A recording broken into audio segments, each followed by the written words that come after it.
Hello mga ka-mindset! Welcome to our vlog! For today's video, tuturuan ko kayo kung paano gumawa ng reaction video.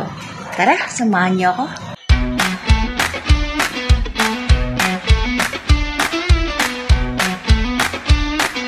So ayan, gagamit tayo ng dalawang cellphone. Yung isa gagamitin natin for screen recording at yung isa naman ay gagamitin natin para i-video yung sarili natin.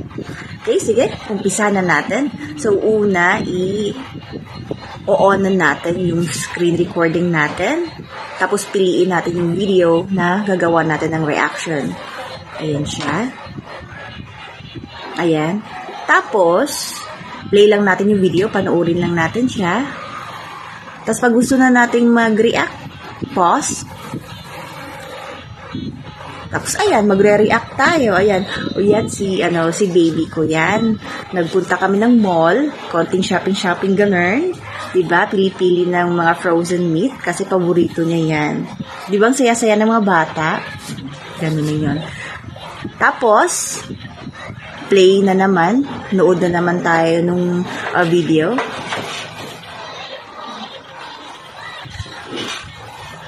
Ganun lang yan. Pause, play, pause, play. Tapos magre-react na naman ako ulit. So, ipo-pause ko na naman siya. So, ayan. Sino yun? Siyempre, ako yan. Sexy, no? Kasama ko pa rin si baby. Siyempre, mama's boy yan. Sa akin yan lagi nakadikit. Ayan. Kanton-kanton. Pili-pili ng pansit-pansit dyan. Para snacks, midnight snack. Kumbaga. So, ayan si Kuya Adoy. Tagatulak ng basket. At si Papa nasa likuran din, nakasunod. Tapos play. Nood ulit. Yan, manonood tayo ng video. Tapos, pause na naman, magre-react na naman ako ulit. O ayan, 'di ba? Pili-pili, hindi pa natapos sa pagpipili si Mama diyan, o 'di ba? Ayan si baby, nakapili na rin ang sakayan, nilagay na niya sa basket. Ganun lang yun. Pause, play, pause, play. So, ngayon, i-end ko na si screen recording kasi hanggang dun lang yung gusto ko. So, ang gagawin natin, pupunta tayo ng CapCut. Gagamitin natin yung CapCut application at ipag-isa natin yung in-screen recording natin at itong video ngayon sa sarili natin. CapCut application natin. Ayan siya. Tapos, click natin yung new project nasa bandang taas. Ayan. Tapos, select natin yung video natin muna sa sarili natin. Tapos, click on. Ayan. Then, hanapin natin yung part kung saan nag-uumpisa na akong magbigay ng reaction sa video ko. Tingnan na natin. Magre-react tayo. Ayan. Before tayo mag-proceed, ang lagi kong ginagawa since na-dugyot yung background ko, i-remove background muna yan. Auto removal. Tapos click natin yung check nasa bandang baba.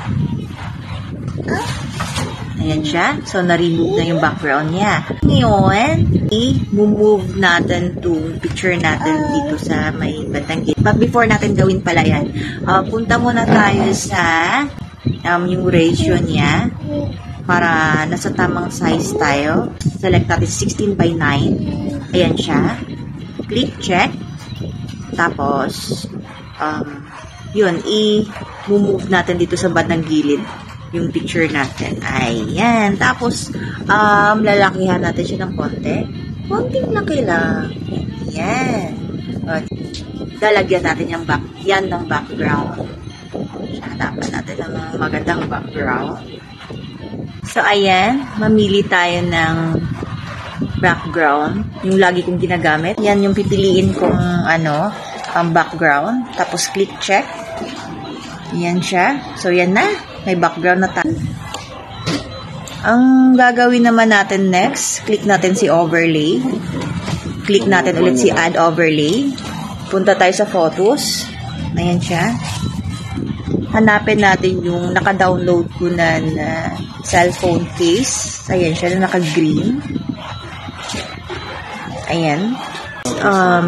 Ida-drag ko to hanggang dun sa part na natapos akong gumawa ng reaction video. Ayan. Hanggang dyan. For example, hanggang dyan lang. Para mas mapabilis tayo. Then, click natin si background. remove background.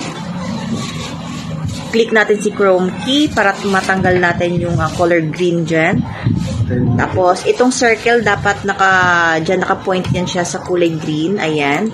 Tapos, click natin si intensity na sa baba. Drag natin to. Ayan, wala ng green, diba? Ayan siya. So, ayan na yung case natin, cellphone case natin. Ngayon, i-adjust natin yung size. Lakihan natin para mas maganda tingnan. Okay na ako dyan. Next, i-click natin si overlay ulit.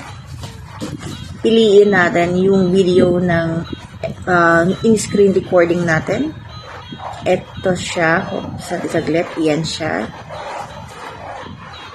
So, ayan. Nasa loob na siya ng cellphone. Adjust na lang natin ng konti para talagang magmukhang cellphone yung ginagamit natin dito. Ayan siya. Oh, pasok, diba? Okay na siya, diba? Ano naman dyan sa video mo? Papantay lang natin siya dun sa pagsasalita natin. Ayan, okay na siya. Nakapantay na lahat. Yung cellphone case, yung screen recording natin, pati yung video natin, sarili natin. Ngayon, okay na siya i-play. Ito pala siya, hindi ko na siya sinali sa paglagay ng background. Kasi yung importante kasi sa akin yung demo ng paggawa natin ng reaction video. Kaya, hayaan mo na yan. Ika-cut ko yan mamaya. So, dito na tayo. I-play na natin yan. Tapos, pag gusto na natin mag-react, pause. Tapos, ayan, magre-react tayo. Ayan, si baby ko yan. Nagpunta kami ng mall. Make sure nyo pala na yung boses nyo magkatugma doon sa screen recording na ginawa nyo para magandang tignan, diba? So kayo na lang dyan mag-a-adjust, explore dito sa may CapCut. Kung gusto nyo, may gusto pa kayo i-edit, pagandahin, lagyan ng liwanag at iba pa. So ganun lang yun. Ganun lang yung kadali. So sana may natutunan kayo sa simple na tutorial na to. Please don't forget to like and subscribe and hit the notification bell para lagi kayo updated sa mga videos namin. Bye-bye!